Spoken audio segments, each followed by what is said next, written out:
ठीक है, अस्सलाम वालेकुम। आज हम करने जा रहे हैं सेक्शन नंबर 2 पूरा, starting of with motivation of workers. Motivating workers में हम बात करते पहले बताते हैं बंदा काम करता है क्यों। मुझे बात बताओ, तुम काम क्यों करते हो? तुम पढ़ क्यों रहे हो? तुम्हारे एक होंगे गोल होंगे पूरा करने के लिए, लेकिन बंदा काम करता है कुछ चीजों के लिए, जब उसको पहले चाहिए एसेंशियल नीड्स को पूरा करने के लिए। दैट इज आपके पास पैसा होगा तो ही आप खाना पीना कर सकते हो। उसके बाद है सिक्योरिटी, आपकी जॉब सिक्योरिटी इसके अंदर इंक्लूड होती है, और तो और आपके घर में रहने की खर्च इंक्लूड होता है। स्कीम नीड आती है भाई, बिजनेस आपको इंपॉर्टेंट समझे कि आप बिजनेस के लिए इंपॉर्टेंट हो। ये भी बंदा इसलिए काम करता है यार मैं बिजनेस के लिए इंपॉर्टेंट, मैं इसलिए काम करता हूं, मैं छोटी तरह, और job satisfaction is one of the most important factor as well. लेकिन बात करते हैं कुछ थ्योरीज। पहली थ्योरी है एफडब्ल्यू टेलर थ्योरी।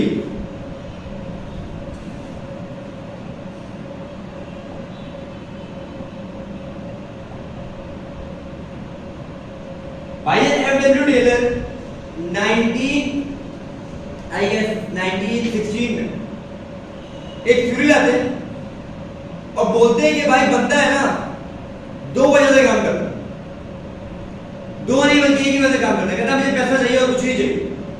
तो आप बंदे की मोटिवेशन बढ़ाने के लिए उसको पीस रेट या टाइम रेट के हिसाब से भेज देते। किस हिसाब से?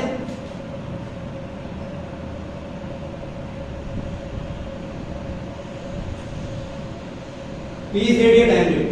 पीस रेट मतलब उसे कितने पीस मैन्युफैक्चर किए उस हिसाब से पेमेंट करो। टाइम रेट मतलब उसे 2 घंटे का किया 2 घंटे की पेमेंट करो। इसके अंदर कुछ प्रॉब्लम है, बंदा डिमोटिवेट होता है। वो कहता है यार मुझे जब भी पैसा मिलेगा जब मैं काम करूं, छुट्टी मुझे मिलेगी नहीं, छुट्टी मिलेगी पैसे कटेंगे। तो सबसे बड़ी बात ये है कि एम्प्लॉयज के लिए सिर्फ और सिर्फ पैसा हर चीज नहीं, ये प्रॉब्लम। फिर उसने एक और बंदे ने थ्योरी दी जिसका नाम है मैस्लो,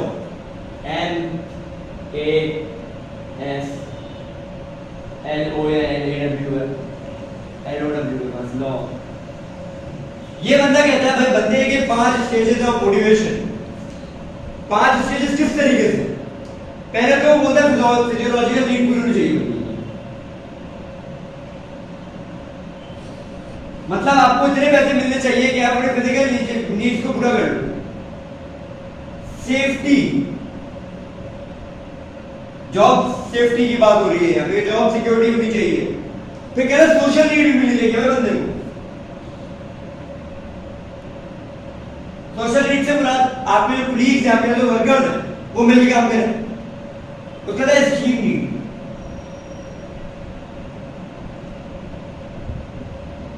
इसमें बंदा कहता है भाई, कहता है आपको रिकग्निशन मिलनी चाहिए। आपने अगर एक प्रोजेक्ट बनाया है अकेले, आपने उस पर दिन रात मेहनत की है, आपको बोलना, आपको खड़ा करके तालियां बजानी कि यार इस बंदे ने काम किया, रिकग्निशन मिलनी चाहिए। लास्ट करें सेल्फ एक्चुअलाइजेशन।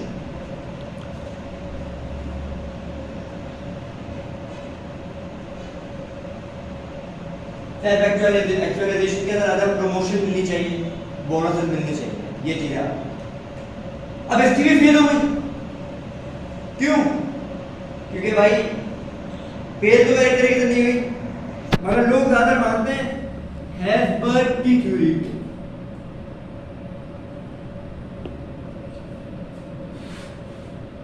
हेल्सबर्ग की स्पेलिंग में गलत लिख रहा हूं, ऐसे लिख रहा हूं HERZ।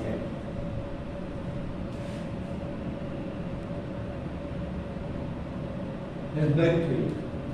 हेल्सबर्ग साहब कहते हैं भाई 2 स्टेजेस में डिवाइडेड है। एक होती है मोटिवेशन, एक होती है सोशल एस्टीम। सोशल लिख रहा हूं। मोटिवेशन कैसे मिलेगी? हाइजीन फैक्टर कहते हैं, कन्वेंशनल इसको हाइजीन लिख दो। हाइजीन फैक्टर की बात होती है, हमें सोशल पे डाल दो। भाई वो कहता है मोटिवेशन मतलब अचीवमेंट, रिकग्निशन और पर्सनल ग्रोथ होनी चाहिए बंदे की।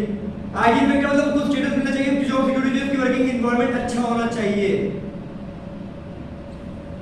अब आते हैं कुछ चीजें जिसमें आता है factors that motivate workers. Factors की बात करते हैं, रुके एक बाबत 2 फैक्टर हैं, एक तो फाइनेंशियल है, एक है non financial.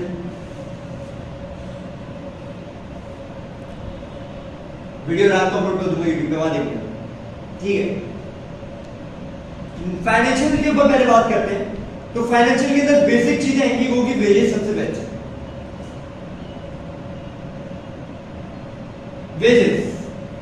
Wages include hourly rate, piece rate and आपकी जो वेजेस डेली रेट। वेजेस से क्यों होता है बंदा मोटिवेट? क्योंकि अगर उसको टाइम पे पैसे मिल जाए तो वो अपने बिल, बिजली के बिल, पानी के बिल, अपने खर्चात पूरे कर सकता है, इसलिए वेजेस से मोटिवेट होता है। फिर आता है दूसरी चीज, वो होती है कॉस्ट। नहीं, कॉस्ट छोड़ो, सैलरीज। सैलरीज भी वेजेस की तरह होती है।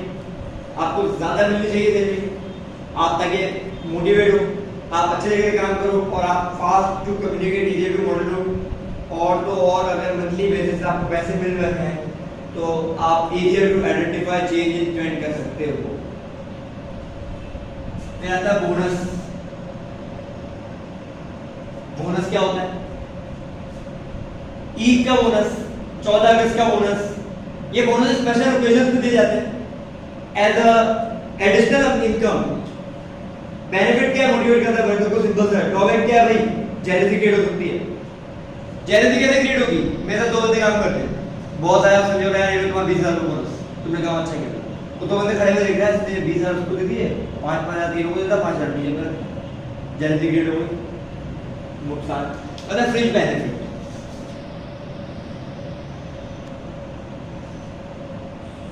फ्रिंज बेनिफिट इंक्लूड, आपने बोल दिया भाई आप गाड़ी दे देंगे, आप डिस्काउंट दे देंगे फ्रंट के प्रोडक्ट के ऊपर, आप हेल्थ केयर दे देंगे, आप एजुकेशन दे देंगे आपके बच्चों को, हम फ्री अब्रॉड ट्रिप्स करा देंगे आपकी, हम आपको पेंशन दे देंगे, हम आपको फ्री अकोमोडेशन दे देंगे, हम आपके ट्रैवलेशन कॉस्ट निकाल लेंगे, आपको पेट्रोल फ्री करवा देंगे।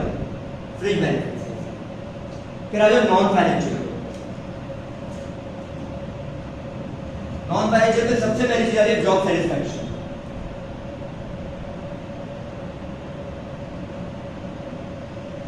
जॉब सेटिस्फैक्शन में अगर हम बात करें भाई, बंदा जितना सेटिस्फाई होगा कि उसको नहीं निकाला जाए, अगर उसके कोलीग उसके साथ मिलकर काम करते हैं, अगर उसको नॉन फाइनेंशियल चीजें दी जा रही है, अगर उसके वर्किंग कार्ड सही है, अगर उसकी रिस्पांसिबिलिटी बहुत ज्यादा नहीं है, अगर उसका स्टेटस ऑफ जॉब बेहतरीन है, अगर उसको जॉब रोटेशन की जा रही है, जॉब एनलार्जमेंट की जा रही है, जॉब इंक्रीजमेंट की जा रही है, उसको टीम वर्किंग सिखाई जा रही है, उसको ट्रेनिंग कराई जा रही है, उसको पॉजिटिव प्रमोशन दी जा रही है, तो बंदा मोटिवेट होगा और अच्छे तरीके से काम करेगा, जिसकी वजह से स्पेशलाइजेशन आएगी, प्रोडक्शन बढ़ेगी।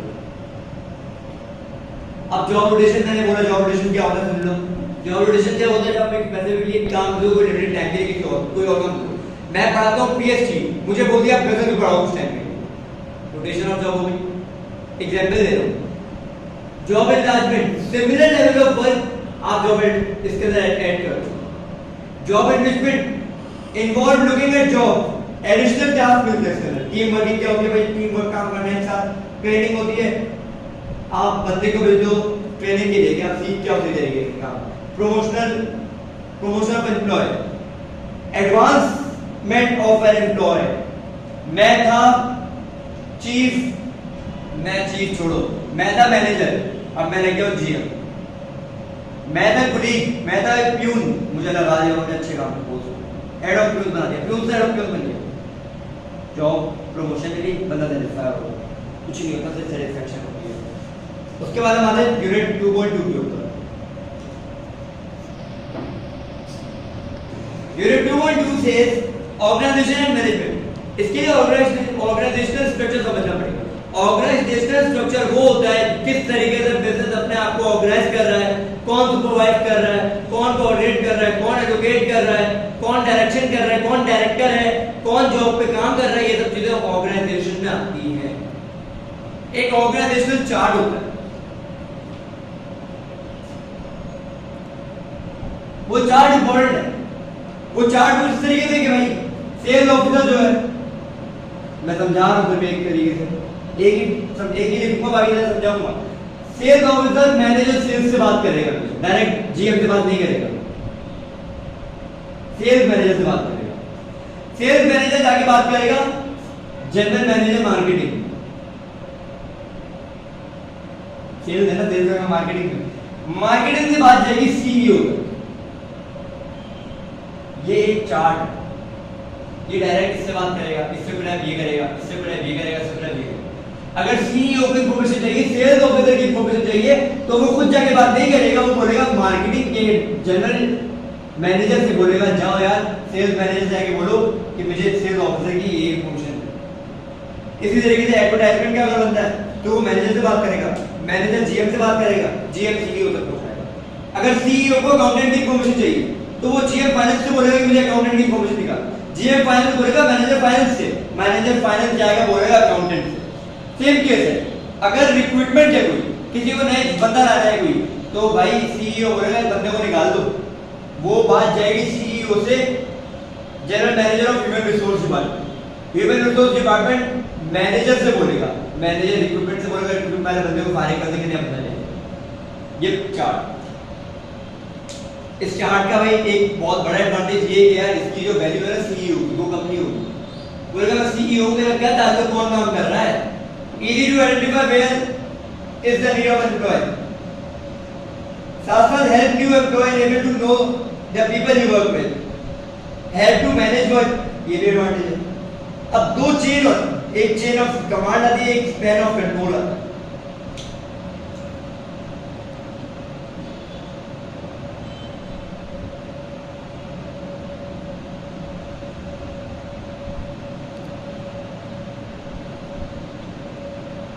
दो चीजें, ये क्या है भाई, एक बात मुझे याद रखना,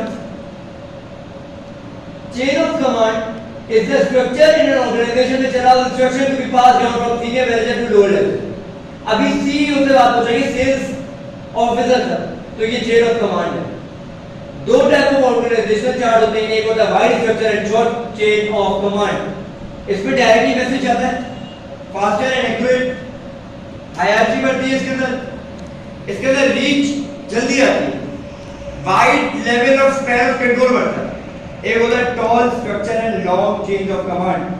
इसके अंदर क्या होता है भाई, स्पैन ऑफ कमांड एक नैरो होता है, जिससे भाई लंबी होती है बहुत ज्यादा, एक बंदे दूसरे बंदे से गए, दूसरे तीसरे गए, तीसरे से चौथे से गए, चौथे से ग्रुप में, ग्रुप से बात नहीं, ये वाइड रेंज है, ठीक है। स्पैन ऑफ कमांड ये एक ही टॉपिक है, chain of command and span of command, ये दो टॉपिक नहीं है, एक ही टॉपिक है। इसको लिखा है ऐसे, मैंने ऊपर नीचे को समझा दूं। चेन ऑफ कमांड क्या है भाई, चेन ऑफ कमांड है किस तरह से कमांड आ रही है, कंट्रोल किस तरीके से किया जा रहा है वो भी सीखा, दोनों एक ही टॉपिक। फिर आते हैं रोल ऑफ मैनेजमेंट। मैनेजमेंट का क्या रोल है भाई, मैनेजमेंट क्यों बैठी है बिना वजह,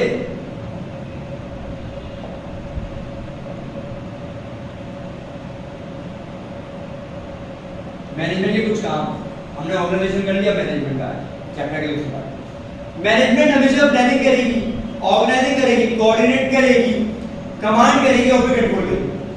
समझाता हूं कैसे। प्लान किया मैनेजर ने भाई, हम लोग एक ऑब्जेक्टिव बनाते हैं, मुल्क में आ गया है बहुत ज्यादा इन्फ्लेशन, हमारा सर्वाइव करना मार्केट में बहुत मुश्किल हो रहा है। मैनेजर ने बोला अपने सर्वाइवल प्रॉफिट से ज्यादा बिजनेस सर्वाइवल पे चले जाता है, ऑब्जेक्टिव बन गया एक ऑब्जेक्टिव। क्या किया इन्होंने, प्लान किया, फिर उसको ऑर्गेनाइज किया। ऑर्गेनाइज कैसे किया, ऑर्गेनाइजेशन के अंदर हमेशा रेट सेट किए, कौन कौन काम कर रहा है, स्ट्रक्चर ऑफ ऑर्गेनाइजेशन क्या होगा, किस तरीके से फॉर्म किया जाएगा। फिर कोऑर्डिनेट आएगा, कोऑर्डिनेट आएगा कैसे, ग्रुप जो काम कर रहे हैं, जो डिपार्टमेंट्स काम कर रहे हैं उन तक बात पहुंचेगी। फिर आएगा कमांड, उनको बता देगा आपको इस लेवल पे काम करना है, इस तरीके से काम करना है। फिर control, control and measure the evaluation of the work the worker are doing, जो बंदा काम कर रहा है कंट्रोल करना है, देखना है। डायरेक्टर होता है मूवी का, वो क्या चेक करता है, मूवी का डायरेक्टर चेक करता है भाई इस बंदे ने किस तरीके से एक्टिंग करनी है, समझाता है। यहाँ पे मैनेजर ये काम है, किस तरीके से काम कर रहे हैं हम बताएंगे आपको मोबाइल बनाना आता है, आप मशीन से बनाओगे, अपने हाथ से नहीं बनाओ। हमारी मर्जी मशीन से बनवाएंगे, एक्यूरेसी बढ़ेगी, हमारी मर्जी हाथ से बनाना, एक्यूरेसी ना चाहिए हमें, कंट्रोल ऐसा, ठीक है। फिर आते लीडरशिप। लीडरशिप की दो टाइप्स हैं,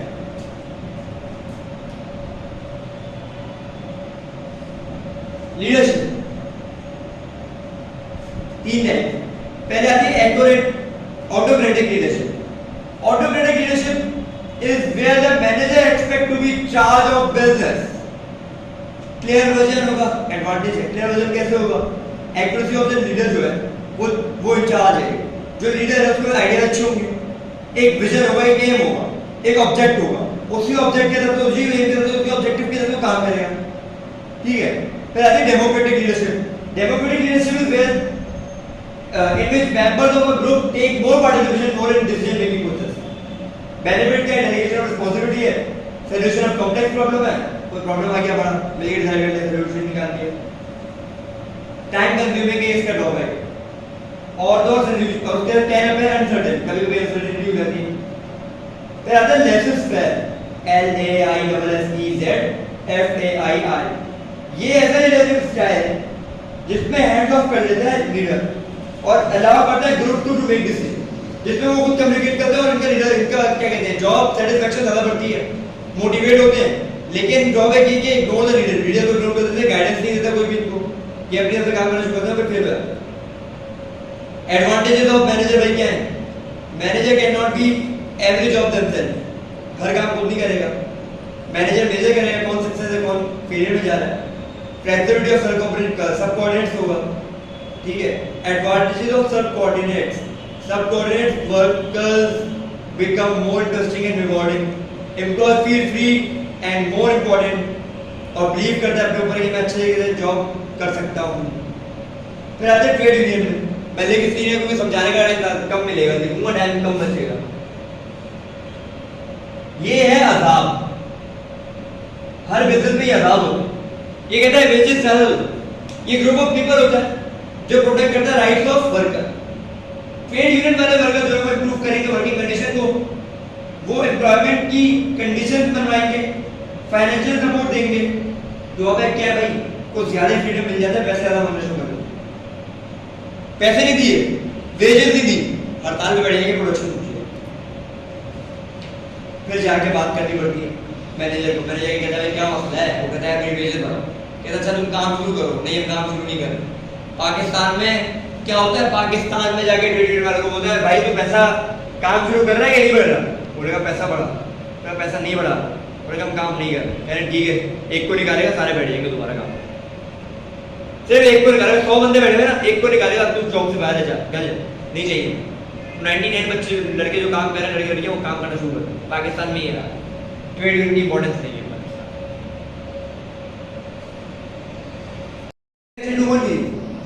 2.3 में आता है recruitment selection training of worker. Topic बता रहे हैं, रिक्रूटमेंट होगा, सिलेक्शन होगा और ट्रेनिंग होगा. 3 टॉपिक है, एक्चुअली थोड़ा लेंथी चैप्टर है.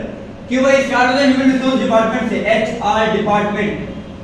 ह्यूमन रिसोर्स डिपार्टमेंट का काम होता है ये सब करना, वेजेस सेट करना, सर्विस सेट करना, रिक्रूटमेंट एंड सिलेक्शन करना, ट्रेनिंग करवाना, हेल्थ एंड सेफ्टी देखना, इंडस्ट्रियल रिलेशन देखना, डिस्मिसल्स देखना, ये सब रिक्रूटमेंट का तो ह्यूमन रिसोर्स का काम. What is recruitment and selection?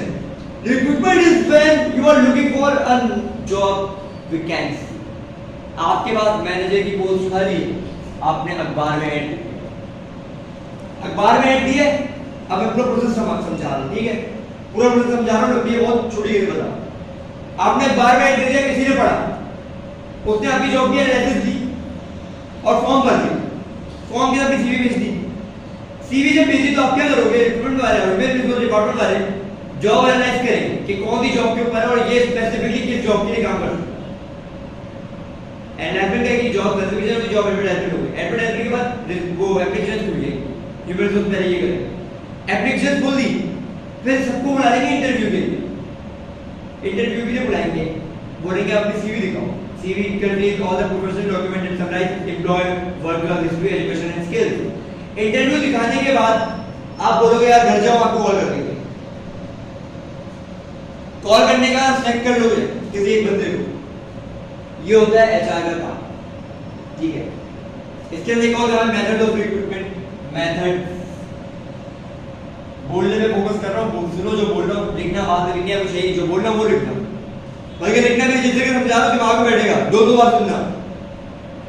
एक होती है इंटरनल रिक्रूटमेंट, एक होती है एक्सटर्नल. Internal and external. आपकी एक जॉब थी, आपका स्कूल है, स्कूल में इंग्लिश के टीचर ने जॉब छोड़ दी, घर चले गए, निकाल दिया. आपने बोला मैथ्स वाला टीचर था, इंग्लिश में पढ़ाओ. इंटरनल रिक्रूटमेंट, उसको पैसे ज्यादा मिल जाएंगे. जबकि एक्सटर्नल रिक्रूटमेंट जो होती है, आपने बोला नहीं, मैं न्यूज़पेपर में, कंपनी की वेबसाइट पे, जॉब अफेयर्स में, ऑनलाइन, कैरियर इवेंट पे, मैगजीन में, हर जगह ऐड लगा दूंगा कि हमें जॉब चाहिए, इंग्लिश पढ़ाने के लिए बंदा चाहिए.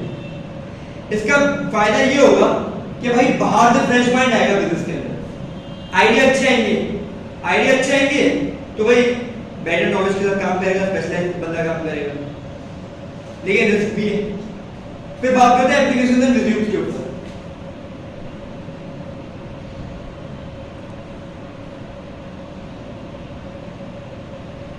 एप्लीकेशन एंड रिव्यूज क्या होते हैं भाई? अब business will use application form, letter और सीवी, जिसकी वजह से आप अप्लाई कर सकते हो जॉब के लिए। आप इंटरव्यू दोगे, आपने इंटरव्यू दे दिया, इंटरव्यू के लिए इनवाइट करते पहले, इनवाइट करके बंदा आता है, अपना इंटरव्यू देता है, इंटरव्यू का सीवी देता है, फिर आपको बताता है टाइप ऑफ एम्प्लॉयमेंट कॉन्ट्रैक्ट है कौन सा, कॉन्ट्रैक्ट होता है। कॉन्ट्रैक्ट दो टाइप होते हैं, एक पार्ट टाइम होता है, एक फुल टाइम होता है। पार्ट टाइम मतलब 30 आवर्स पर वीक से कम काम करोगे, और फुल टाइम का मतलब 32 से 40 आवर्स के दरमियान आप काम करोगे, ठीक है। फिर आपको सिलेक्ट कर लेता है बिजनेस, फिर बिजनेस को लगता है हमने सिलेक्ट कर लिया, सिलेक्ट हो गया बंदा, लेकिन इस बंदे को ट्रेनिंग की जरूरत है।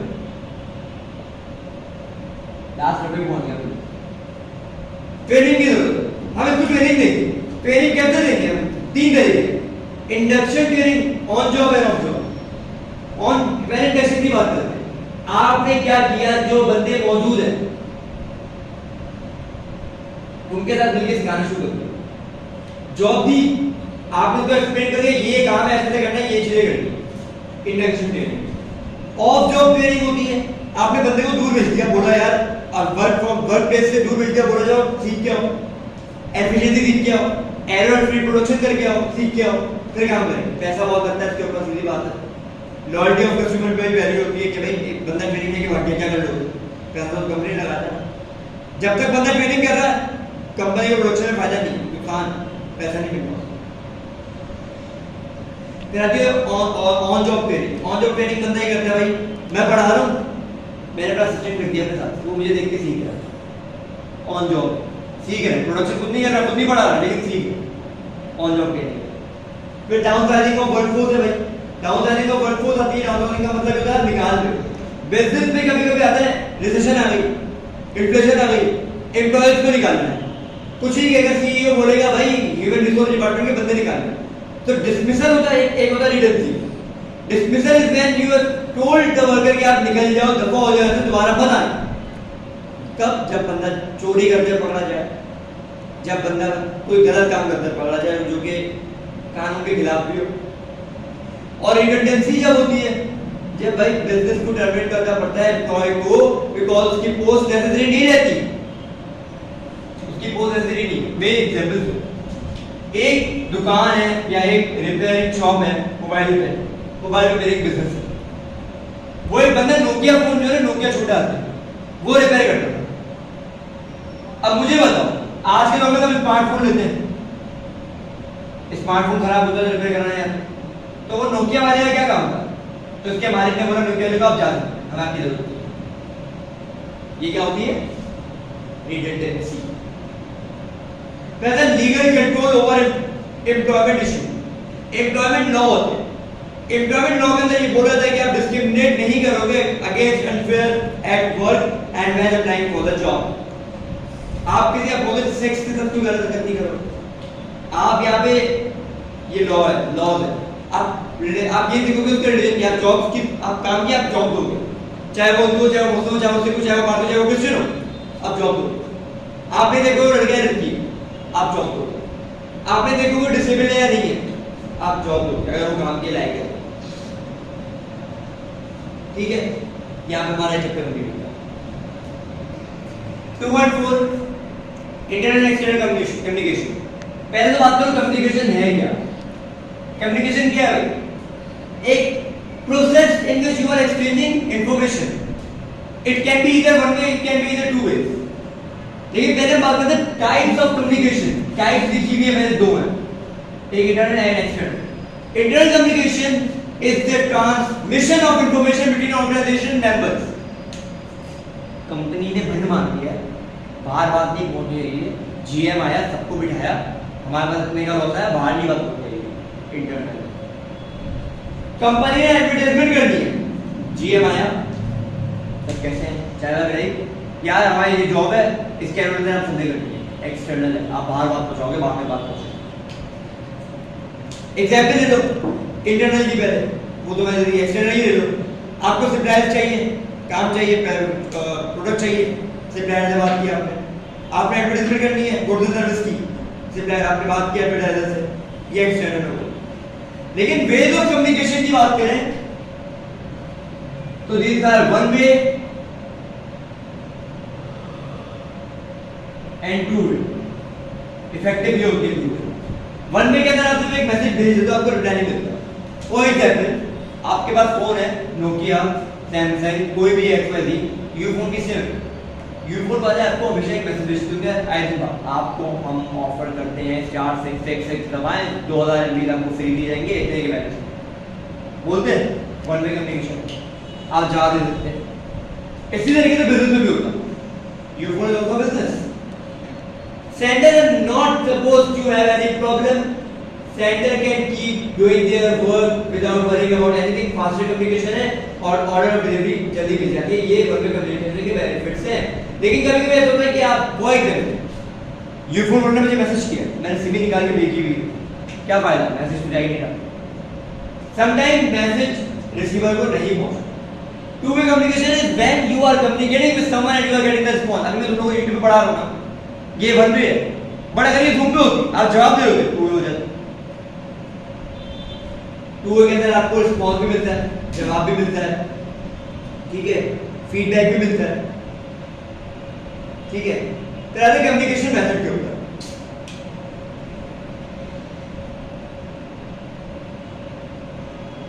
पहले हमने पढ़ी कौन सी टाइप्स है, फिर हमने वेज पढ़े, अब हम मेथड पे पढ़े किस किस तरीके से बात कर सकते हैं। एक होता है वर्बल।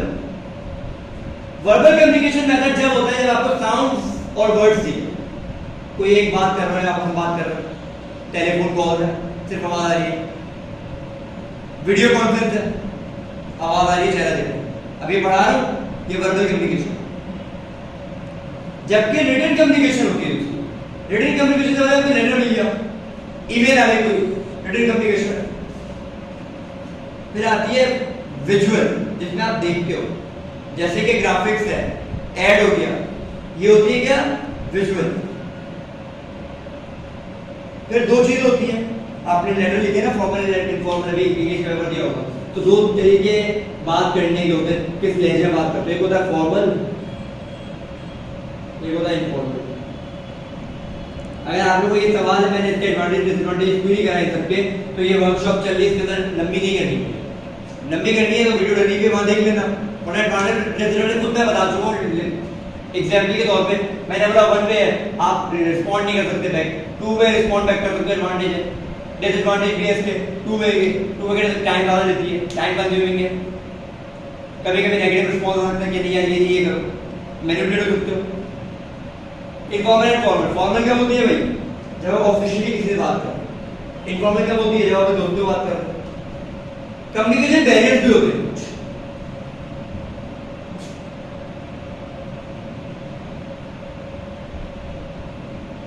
कम्युनिकेशन बैरियर्स क्या होते हैं, मुझे बात अगर तुम्हें इंग्लिश आती है, मुझे उर्दू आती है, तो मैं इंग्लिश में हेलो हाउ आर यू मैं बोलूंगा ठीक ठीक, उसको भी समझ नहीं आया मैंने क्या बोला, तुम्हें भी समझ नहीं आया मैंने क्या बोला। तुमने सामने से सिंधी चाइनीज में बोला चिंचांग जो जो मैंने बोला ओके सिंधु, उसने गालियां दे दी मुझे, मैंने सिंधु बोल दिया, उस गोरे की एड्रेस में चमाटे मार दिए, तो रोज की वाइट क्यों मारे, फिर भी जवाब नहीं दे पाएगा। कम्युनिकेशन बैरियर, लैंग्वेज डिफरेंस है, कभी-कभी एकदम से तेजी से बोल दो, जैसे बना समझ आएगा कुछ नहीं समझ आएगा, कोई की बोल दिया। कभी-कभी होता है भाई मैसेज बहुत ज्यादा लंबा होता है, एक सवाल सुनो, कोई तुम्हें लंबा सा मैसेज करे, तुमने पहले दो लाइनें पढ़ी, ओके का जवाब भेज दिया, पूरा पढ़ा ही नहीं। ये अक्सर सबके पास दोस्त भेजते हैं लंबा सा मैसेज थोड़ा सा भेजा, तुमने यूं किया, पहले दो लाइन पढ़ा, फजूल बकवास कर रहा है, ओके सेम। सामने वाले को पता तुमने नहीं पढ़ी, लेकिन वो दोबारा भेजेगा, मसला उसका रहेगा। कभी-कभी फीडबैक नहीं मिल पाता, ये भी एक मसला है, ये बैरियर है। और यहाँ पे हमारा सेक्शन नंबर 2 खत्म होता है। अगली कल को मार्केटिंग करेंगे, जो कि कब होगी, कल। मार्केटिंग इंपॉर्टेंट क्लास होगी, नहीं आए नुकसान है, आ गए फायदा है। जब तक क्लियर करना है, इसके पास में करना है। पास में कैसे करने हैं, पास में एक्सपोर्ट बुक खरीद लो, नहीं खरीद सकते मुझे मैसेज करो, मैं भेज दूंगा, पीडीएफ भेज दूंगा, बुक नहीं भेजूंगा, ठीक है। टेक केयर, अल्लाह हाफिज़।